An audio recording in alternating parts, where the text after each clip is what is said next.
मायावती ने अकेले लोकसभा चुनाव लड़ने का किया ऐलान। आजाद समाज पार्टी अध्यक्ष चंद्रशेखर ने दिया जवाब कुछ ऐसा।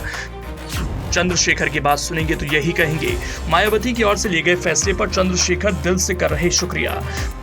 मायावती के इंडिया के साथ ना जाने पर भी चंद्रशेखर ने क्यों कहा, मायावती ने बहुजनों के लिए बहुत कुछ किया।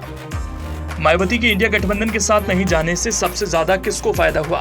अगर ये सवाल आपसे किया जाए तो क्या कहेंगे? कहने वाले तो वैसे कह रहे हैं, सपा अध्यक्ष अखिलेश यादव की राजनीति मजबूत हुई है। दावा तो ये भी किया जा रहा है, मायावती ने अकेले चुनाव लड़ने का जो फैसला लिया उससे बीजेपी ने चैन की सांस ली। क्या 2019 लोकसभा चुनाव के दौरान बीजेपी को संकेत मिल गए थे? अगर बीएसपी सपा के साथ मजबूत संबंध इन 5 सालों में बनाकर रखती तो फायदा 2024 के लोकसभा चुनाव में दोनों ही पार्टियों को जरूर मिलता। लेकिन 2019 लोकसभा चुनाव परिणाम आने के बाद ही बीएसपी ने खुद को सपा से किनारा कर लिया। 2024 में कांग्रेस की बड़ी चाहत थी बीएसपी चीफ मायावती की ओर से दोस्ती के लिए ओके कर दिया जाए। अब जबकि ऐसा नहीं हुआ तो दावा किया जा रहा है, बीएसपी प्रमुख मायावती ने एक तरह से चंद्रशेखर की राजनीति को रफ्तार से आगे बढ़ने के लिए रास्ता दे दिया।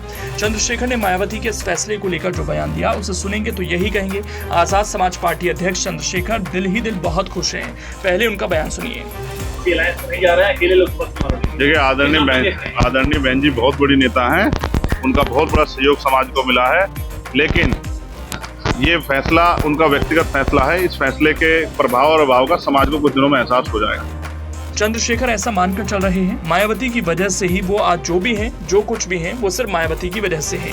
अब मायावती की ओर से अकेले चुनाव लड़ने के फैसले के बाद भी अगर चंद्रशेखर मायावती की तारीफ कर रहे हैं, मायावती के बारे में दावा कर रहे हैं, उन्होंने बहुजन समाज के लिए बहुत कुछ किया, तो इसके पीछे क्या मकसद हो सकता है?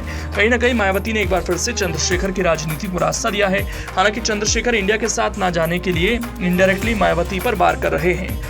तो बसपा ने फैसला दिया था, क्या लग रहा है कि इस लोकसभा चुनाव 2024 को लेकर जो उसका फैसला है अलग लड़ने का, उससे अगर आप देखिए, वैसे उन्होंने सोचा होगा कि वो क्यों ऐसा उन्होंने निर्णय लिया, लेकिन आज समाज ये देख रहा है कि जो मिलकर लड़ाई लड़ी जाए तभी भाजपा को रोका जा सकता। आपको क्या लगता है कि क्यों क्या लग रहा है? अब भाई मैं आकलन पिछले 5 दिनों से कार्यक्रम कर रहा हूँ, मैं आकलन कर रहा हूँ कि उत्तर प्रदेश की जमीन क्या सोच रही है। ठीक है, बाकी अगर आप उनका मेरा झगड़ा कराना चाहते हैं तो ऐसा मत कराओ भाई, ये परिवार में झगड़ा ना कराओ तो बहुत अच्छी बात है। कौन कह रहा है? उनका आशीर्वाद सदैव मुझे मिलता रहा। आज हम जो कुछ है यहाँ उनकी वजह से है, उन्होंने हमें जो सिखाया उनसे सीख के हम आगे बढ़ रहे हैं। ये कहना आसान है और इसको प्रैक्टिकली जब जमीन पे आप देखोगे तो बहुत वो है, तो मैं तो उनका धन्यवाद दूंगा। और चंद्रशेखर का कहना है, अगर बीजेपी को मात देनी है तो विपक्षी दलों को एकजुट होकर लड़ना होगा। लेकिन सवाल यही, अगर मायावती इंडिया गठबंधन के साथ आ जाती हैं तो क्या चंद्रशेखर की राजनीति को रफ्तार भरने का मौका मिलता है?